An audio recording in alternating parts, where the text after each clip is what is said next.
Olá, estamos começando o último episódio do podcast Pensando Alto de 2023. Eu sou Andressa Miranda e neste episódio trago um pouco sobre o autor Tiago Barroso, que ele é autor do Homem que Explodiu o Presidente, livro que inclusive tive a oportunidade de ler no final do ano passado e ainda sinto como se tivesse lido ontem ou no mês passado. Ele traz então um pouco sobre si, de sua obra ficcional, projetos futuros e muitas dicas para quem quer escrever e de leitura também.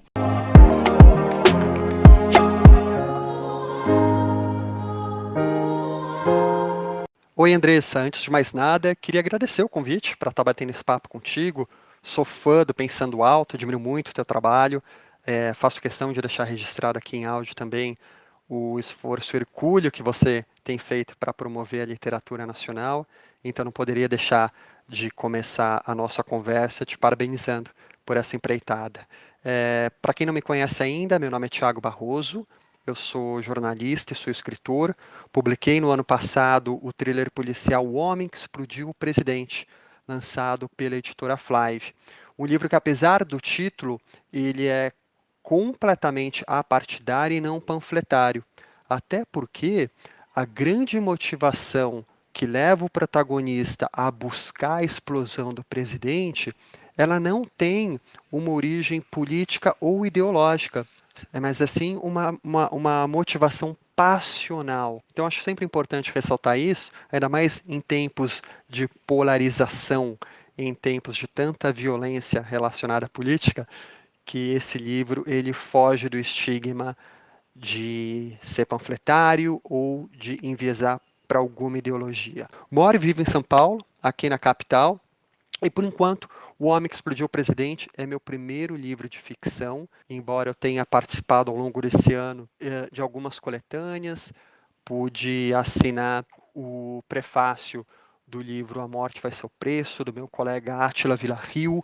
Tive o privilégio também de assinar o prefácio do livro Kairós, que é um livro de contos políticos do querido Rodrigo Galo. E também assinei o pós-fácil de um trabalho maravilhoso, capitaneado pelo meu colega André, que é um jornal ficcional chamado Ainda Somos os Mesmos e Vivemos.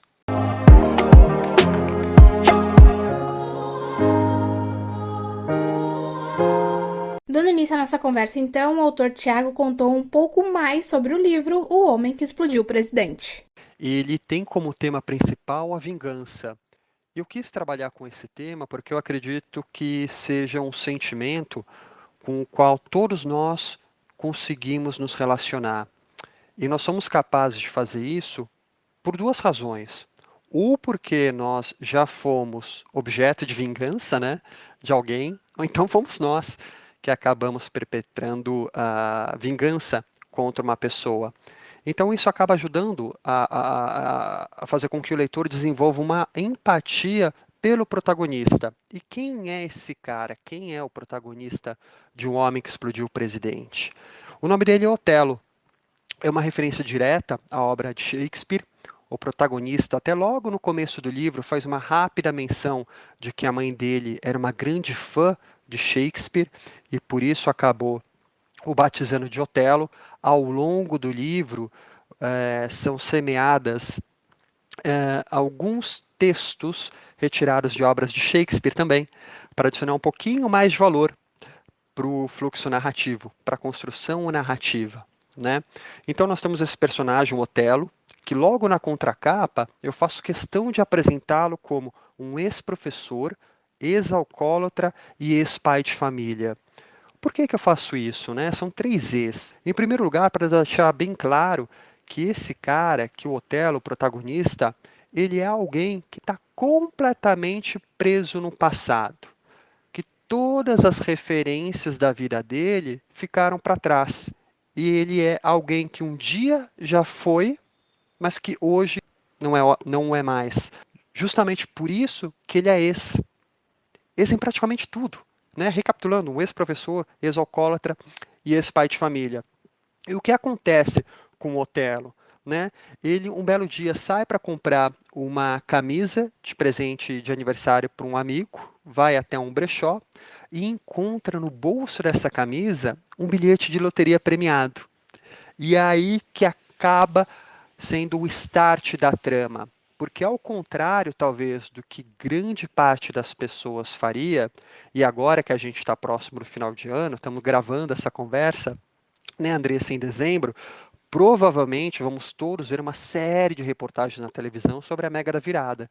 Gente falando que gostaria de comprar uma mansão em Trancoso, na Bahia, que gostaria de comprar um Aras no Mato Grosso do Sul, que compraria um carro conversível para desfilar por Copacabana, se tivesse a opção de ganhar na loteria, né? E o Otelo não. Quando ele tem a possibilidade de acessar o dinheiro do prêmio da loteria, ele enxerga aí justamente a oportunidade de levar a cabo o grande plano de vida dele, que é esse plano de vingança contra o presidente da República. Então foi um exercício que eu quis trazer para desconstruir esse caminho óbvio, né, da utilização do prêmio da loteria para aquisição de uma propriedade ou de um bem material, mas não, para o personagem conseguir levar a cabo coisas que, infelizmente, só o dinheiro propiciam, né? As portas que somente dinheiro costuma abrir, né? Então, esse acaba sendo o grande start da história de um homem que explodiu o presidente, o encontro desse bilhete de loteria premiado no bolso de uma camisa comprada num brechó. O livro ele está disponível no site da editora Flive, ele foi publicado pela editora Flive. Quem não conhece a Flive ainda, eu super indico, principalmente para quem já escreve ou pretende ingressar no mundo da ficção. Eu digo isso porque a Flive é uma editora brasileira que só publica autores nacionais. Então, ela acaba ofertando não só um portfólio de livros para quem tem interesse em se debruçar sobre a literatura nacional, mas também é um lugar que recebe muito bem autores brasileiros. Então, indico para todo mundo a editora Flive. Além disso, O Homem que Explodiu o Presidente está disponível na Amazon, tanto no formato físico quanto no formato digital, e também está disponível nas principais plataformas online, Estante Virtual, Americanas, Submarinos, além, claro, de editoras físicas. Agora, quem tiver interesse, eventualmente, de adquirir algum exemplar, eu também tenho exemplares em casa e, poxa, faço com o maior prazer o autógrafo para quem quiser. É só mandar um direct para mim. Meu contato no Instagram é @do Tiago Barroso. Tiago com H e Barroso com 2 R's e Z.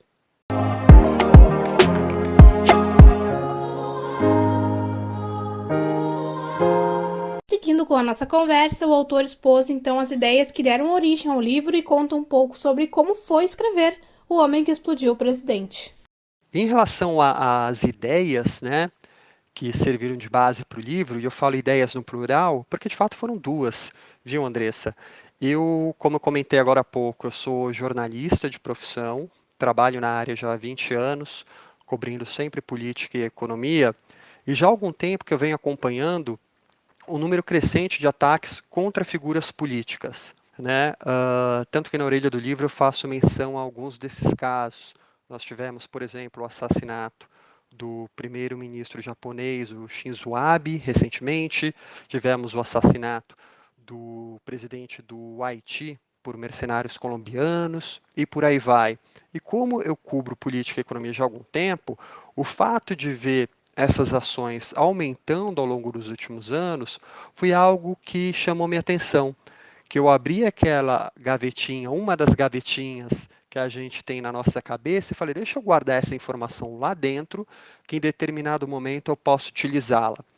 Paralelamente a isso, e muito em linha com o que a gente conversou agora sobre a utilização dos recursos do prêmio da Mega Sena para levar a cabo o plano do Otelo, que é explodir o presidente da República, eu quis também construir essa história onde o personagem ele não fosse tão apegado aos bens materiais, tá? Mas que ele reconhecesse sim que o dinheiro ele é catalisador de algumas possibilidades. Então, ele, ao acessar esse capital, um montante expressivo, afinal de contas, está falando um prêmio, né, da Mega Sena, que ele utilizasse essa grana não para enriquecimento próprio, não para melhorar a qualidade de vida dele por meio de aquisição de bens, patrimônios, etc., mas para levar a cabo esse plano.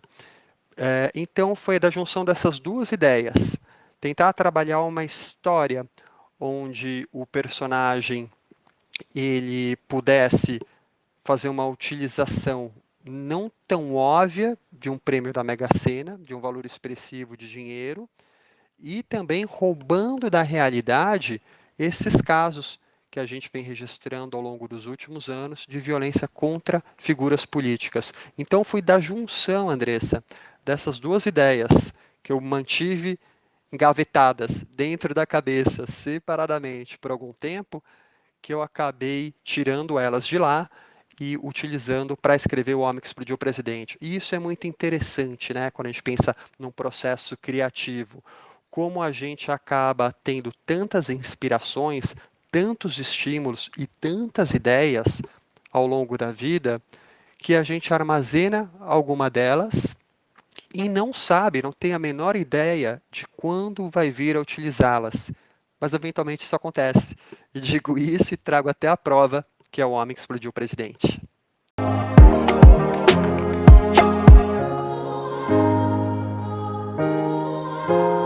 Entrando agora um pouco no assunto jornalismo, sendo o Thiago também jornalista, ele conta um pouco sobre a influência da profissão em sua escrita e também fala um pouco sobre como foi o seu processo de escrita, né, para terminar de escrever então o seu primeiro livro. Bom, Andressa, aproveitando que você também é jornalista, que nós somos colegas de profissão, né? E é um tanto quanto comum as pessoas me perguntarem, pô, Thiago, mas qual a influência do jornalismo em Um Homem que Explodiu o Presidente, né?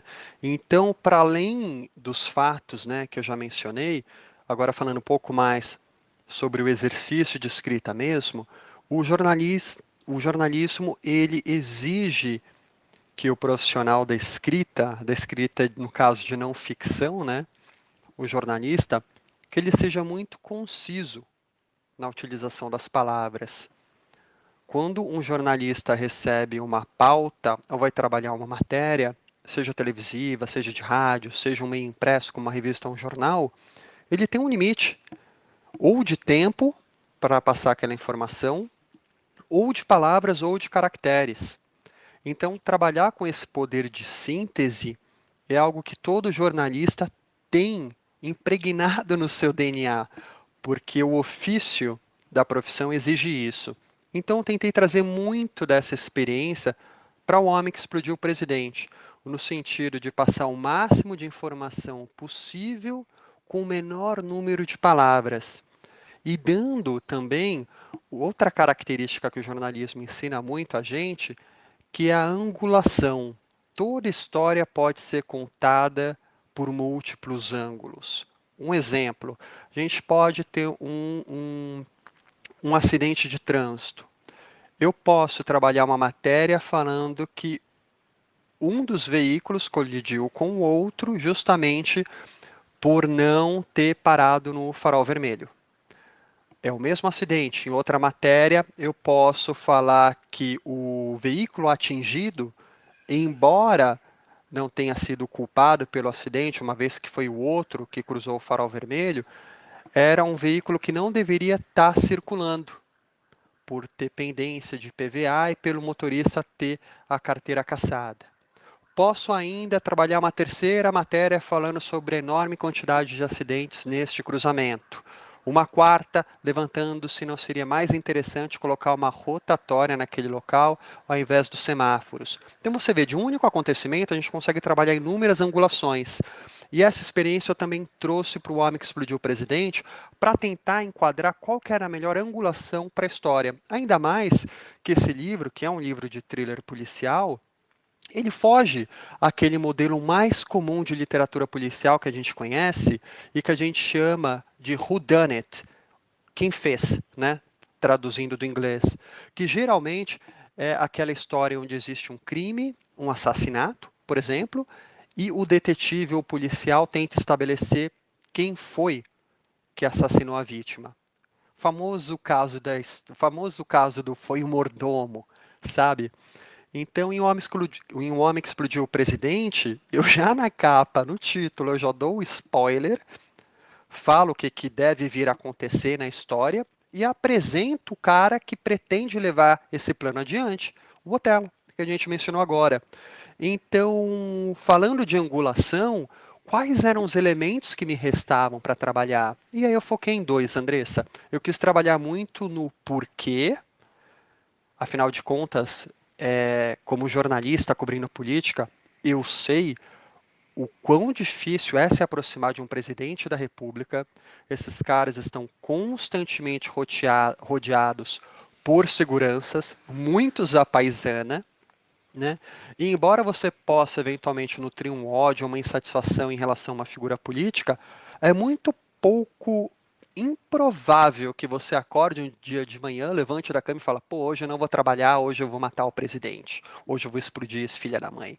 Então você precisa de uma grande motivação, né? Então uma das angulações foi trabalhar o viés do porquê e o outro é o como. Como que você vai acessar essa figura que eu mencionei agora há pouco, é rodeada por seguranças, alguns à paisana, gente da BIM, do Serviço de Inteligência Brasileiro, das Forças Armadas, sabe?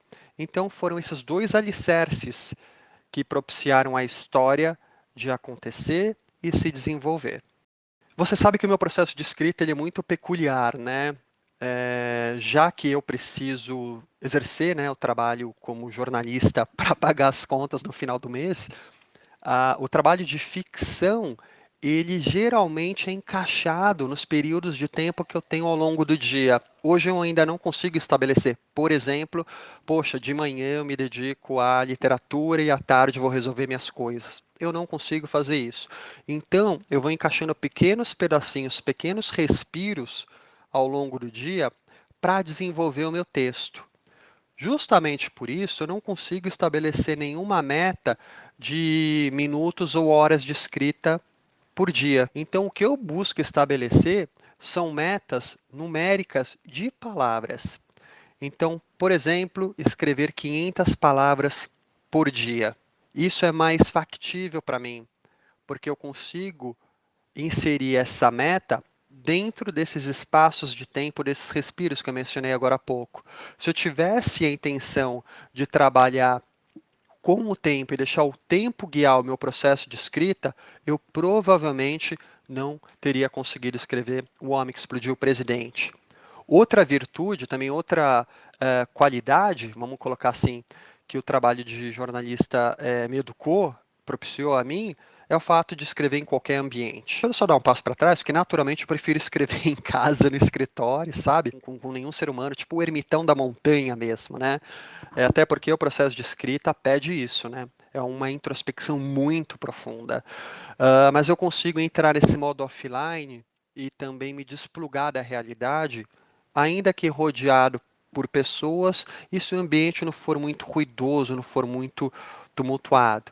Mas, e mesmo se for, eu tenho hoje algumas técnicas que me possibilitam, né, fazer esse escapismo da realidade para mergulhar no exercício da ficção. E aí, claro, criando oportunidade para escrever, seja na sala de espera do dentista, no saguão de um aeroporto, ou até mesmo na conferência que eu estou cobrindo e tem um intervalo de coffee break, né? Então, mais um artifício que o jornalismo me ofereceu e do qual tenho tentado tirar vantagem o máximo possível.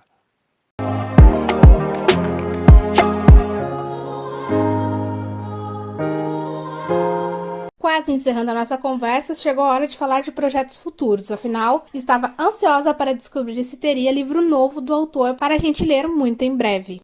Já tem um novo thriller policial em andamento, na verdade. Eu estou fazendo a segunda revisão dele.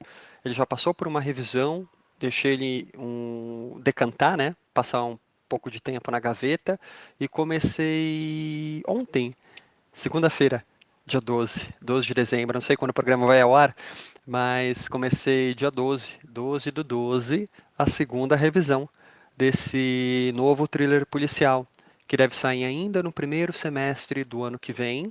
E mais uma vez eu quero trabalhar com um protagonista que acaba encabeçando o conceito de anti-herói, né? Porque o Otelo, ainda que as pessoas consigam se identificar, né, com o motivo para ele querer explodir o presidente da República, é importante a gente lembrar que ele está querendo explodir o presidente, ele não está querendo salvar o presidente, como a gente costuma ver numa série de filmes hollywoodianos, onde tem o herói e vai salvar o presidente, seja na Casa Branca, seja no avião presidencial, seja numa frente de batalha, né?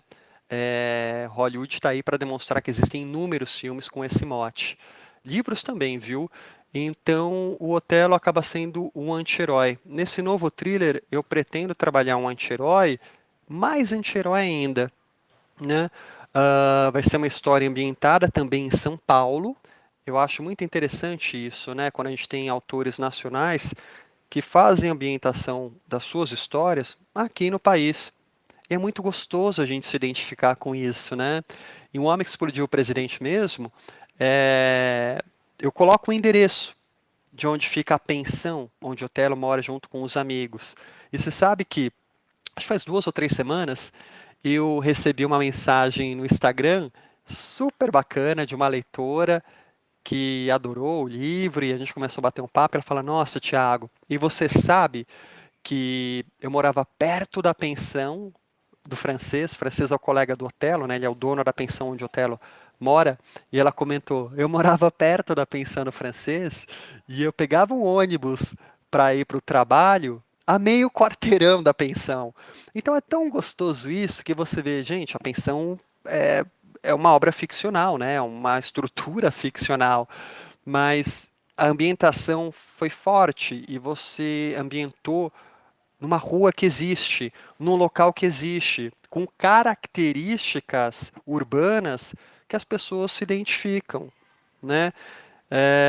Criando essa sensação de familiaridade. Então eu pretendo fazer essas duas coisas: desenvolver esse protagonista anti-herói e mais uma vez ambientar a história em São Paulo, com grande destaque para o Centro Histórico de São Paulo, que é uma região que eu gosto muito. Teve bastante destaque em Um Homem que Explodiu o Presidente e com certeza vai ter também nesse novo trabalho.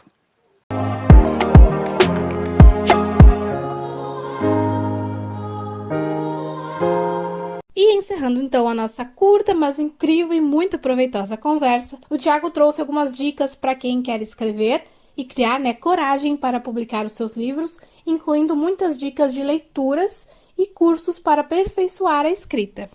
É interessante essa pergunta que você me fez, viu, Andressa, sobre dicas para quem está escrevendo ou criando coragem para publicar o seu primeiro livro. E acho que você foi muito feliz em escolher essa palavra, esse substantivo, coragem, porque escrever é se expor. E escrever pede obrigatoriamente um ato de coragem, né? Eu mesmo adiei muito a minha entrada no mundo da ficção por conta da síndrome de impostor, de achar que eu não estava preparado ainda para escrever. Eu tenho tanta admiração pela literatura, tanta admiração pelos livros, que meu pensamento era: Tiago, o que que você tem para oferecer de novo num mundo que já existem tantas obras maravilhosas e você mesmo não vai conseguir ler tudo que você quer antes de morrer? Então, é importante sim a gente ter consciência é, do número enorme de livros que já estão publicados para que a gente cobre de nós mesmos o melhor, para que a nossa entrega seja fidedigna com aquilo que a gente pode fazer, né? Dito isso, eu acho que o passo fundamental de quem planeja escrever é, antes de tudo, se tornar um leitor. Eu fico muito chateado, muito triste, quando encontro pessoas que querem escrever e que me dizem que não gostam tanto de ler, mas que adoram maratonar séries. Bacana, mas série é uma coisa, livro é outra, tá? A transposição não é tão fácil de ser feita. Então, se o teu lance é série, talvez você devesse trabalhar com roteiro, não com literatura, não com livro, né? E quando eu falo de ler, de se tornar leitor, é se tornar um leitor ativo, não um leitor passivo. O que eu quero dizer com isso? O leitor passivo, ele mergulha na obra, tem a imersão, ele vai folheando e bacana. O livro cumpriu o dever dele, que era entreter a pessoa por um número X de horas ou dias. Ponto final. Agora, quem tem a aspiração de se tornar escritor tem que ler de uma maneira crítica, ativa, se debruçar sobre o livro e falar: caracas, olha que legal esse arco de personagem que ele construiu. Olha como ele conseguiu passar tanta informação sobre a personalidade do personagem nesse diálogo no qual o autor utilizou apenas 4 palavras. Olha a capacidade de descrição dessa cena. Então, essa relação com o escritor ou aspirante a escritor tem que ter quando ele abre um livro. Ele não pode simplesmente ler como um leitor comum. O livro tem que dizer muito mais para ele. Então, esse é o passo fundamental. Um segundo passo que eu recomendo é para quem tem interesse de fato em escrever, buscar alguma espécie de formação em escrita criativa. Há muitos cursos bons por aí, do mesmo modo que há muitos pilantras querendo explorar esse nosso desejo de nos tornarmos autores. Então é preciso ter bastante cuidado. Eu posso falar sobre a minha própria experiência e sinalizar alguns cursos que eu fiz e foram muito, muito positivos, tá? Tem um cara chamado Luiz Antônio Assis Brasil, Luiz com Z. Ele é professor do curso mais antigo de escrita criativa do Brasil. É um curso da PUC do Rio Grande do Sul. E ele também tem um livro fenomenal lançado pela Companhia das Letras chamado Escrever Ficção. Minha sugestão: comprem Escrever Ficção, encarem esse livro como uma bíblia e vejam algum curso livre do professor Assis. Não precisa ser um curso de graduação, pós-graduação, uma oficina, tá? Há tantos outros professores de escrita criativa bons, como Marcelino Freire, por exemplo, a Noemi Jaffe, também a Cláudia Lemes. Se você gosta de literatura policial, de suspense ou terror, a Cláudia Lemes tem o curso Bold, que é maravilhoso. E ela tem um outro curso, junto com o Luca Creido, amigão meu, que é delegado em Minas Gerais e formado em letras. Então, um cara que consegue passar muita informação sobre como a polícia opera no Brasil e como a gente pode inserir esses elementos dentro da literatura, justamente por ser, repito, um delegado formado em letras. Então, tem tanta gente gabaritada falando com propriedade sobre esse assunto, que eu acho que uma boa peneira ajuda a separar o joio do trigo e com certeza vai contribuir muito para a sua formação como escritora. E para além do livro do professor Luiz Antônio de Assis Brasil, que eu comentei, né, o Escrever Ficção, lançado pela Companhia das Letras, há outros livros que eu considero muito interessantes. Vamos lá. Um deles é o Romancista como Vocação, do escritor japonês Haruki Murakami. Um livro super leve de ler, e é interessante ver um escritor tão renomado como Murakami falar sobre a experiência dele como romancista, contar sobre como ele se relaciona com a escrita. Outro livro muito bacana é A Arte da Ficção, do David Lodge. Lodge é L-O-D-G-E, vale muito a pena.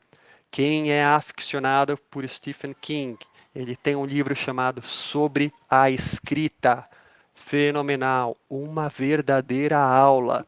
E para falar o último, não que sejam só esses, mas eu não quero ficar tomando também muito tempo de quem está ouvindo a gente, né, Andressa? Tem um livro muito bom também chamado Diálogo, que é do Robert McKee. McKee é M-C-K-E-E. E Robert, né? Roberto sem o ozinho no final. É muito bacana, principalmente para quem quer escrever diálogos. Então, essas seriam as minhas dicas de formação de escrita criativa que você pode obter por meio da leitura. E aí, já aproveitando e fazendo essa leitura mais crítica que eu propus, essa leitura mais ativa e não tanto passiva.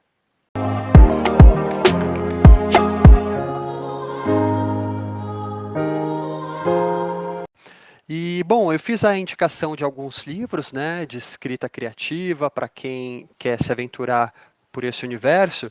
E agora eu gostaria muito também de indicar alguns livros de autoras mulheres que escrevem literatura de gênero no Brasil, principalmente policial, suspense e terror. Eu acho bacana dar esse espaço, né, para as nossas colegas, porque a literatura de gênero, infelizmente, para algumas pessoas, ainda é vista como uma literatura menor, né, um gênero menor. O que é de uma estupidez tamanha, e aqui fica uma dica para todo mundo que acompanha o podcast, ou como leitor ou como escritor, que é não aceitar que ninguém lhe diga o que é bom ou o que é ruim.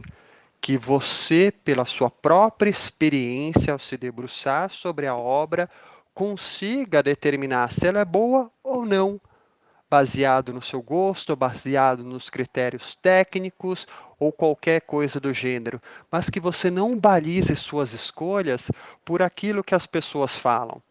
Isso já é parte do desenvolvimento da carreira de escritor. Você precisa ter opinião própria. Você precisa identificar o que funciona para você e o que não funciona. Mas retomando, falando das escritoras, mencionando algumas, né? Luciana Dignoni escreve divinamente bem literatura policial. Nós temos também Isa Artagão. Isa Artagão escreveu um thriller jurídico e é raríssimo a gente ver thriller jurídico no Brasil. Ela escreveu esse livro chamado Fome, que é simplesmente fenomenal. Nós temos também Irka Barrios, escreveu Lauren, entre tantos outros livros. Está agora com um livro novo também saindo pela Dark Side, muito feliz por ela. Débora Jimenez, de Morte Tatuada, um livro fantástico. Cláudia Lemes, que eu mencionei, do curso Bold, que foi finalista do Prêmio Jabuti com a obra Quando os Mortos Falam. Publicou recentemente Medeia Morta, também escreve muito, muito bem. Temos a Thaís Messora, de Rastros da Loucura, entre outros livros. A Thaís que levou, nesse final de semana, o prêmio, um dos prêmios da ABERST, que é a Associação Brasileira dos Escritores de Romance Policial, de Suspense e de Terror. Temos também a Fabiana Ferraz, que escreveu um livro que eu adoro o título, chamado Se Eu Morresse Amanhã, uma história baseada no Rio de Janeiro da década de 40, 50, época de ouro do rádio, muito interessante. Nós temos também a Vera Carvalho Assunção, que está aí na estrada há tantos anos, que veio da internet antes de Instagram, antes de Orkut, época de blog, do início de tudo, e está aí nessa jornada há tanto tempo. Larissa Brasil, uma sumidade, também ganhou recentemente o prêmio Odisseia de Literatura Fantástica. Sandra Brano, que escreveu Vestígios, para quem se interessa sobre a época do período militar aqui no Brasil, é muito interessante esse livro. A Sandra também é jornalista, então consegue inserir elementos factuais da realidade dentro da sua história ficcional. Vale muito a pena conhecer o trabalho dela. Então, essas são algumas das escritoras que eu gostaria de compartilhar com vocês, e eu garanto que você, se debruçando sobre o livro de qualquer uma delas, primeiro, você vai se encantar com a qualidade, que muitas vezes eu percebo leitores brasileiros que ainda carregam em si a síndrome de vira-lata, de achar que só o que vem de fora tem qualidade. Quando você abre o livro de qualquer uma dessas autoras, você vai se surpreender. Segundo, vai ser essa sensação gostosa que a gente conversou um pouquinho, de se identificar com o ambiente, de se identificar com a realidade daquela história, porque nós, escritores, tomamos emprestado muitos elementos da realidade. Então, é natural que esses elementos componham a nossa história. Por exemplo, não faz muito sentido construir uma história, um romance policial ou até mesmo um conto policial sobre um sequestro relâmpago que acontece em Tóquio. Essa modalidade de crime nem existe em Tóquio. Eles não vão nem conseguir entender o conceito de sequestro relâmpago, sabe? Mas se você insere isso dentro de uma obra ambientada em Belo Horizonte, em Porto Alegre, por exemplo, você fala, opa, peraí, tomara que você não tenha passado por essa experiência medonha de ter sido sequestrado um dia, mas provavelmente você já leu a respeito, já viu reportagens sobre isso, ou infelizmente até conheça alguém que passou por essa experiência traumática. Então é bem interessante se debruçar sobre a obra dessas autoras para a gente se identificar com esses elementos emprestados da realidade.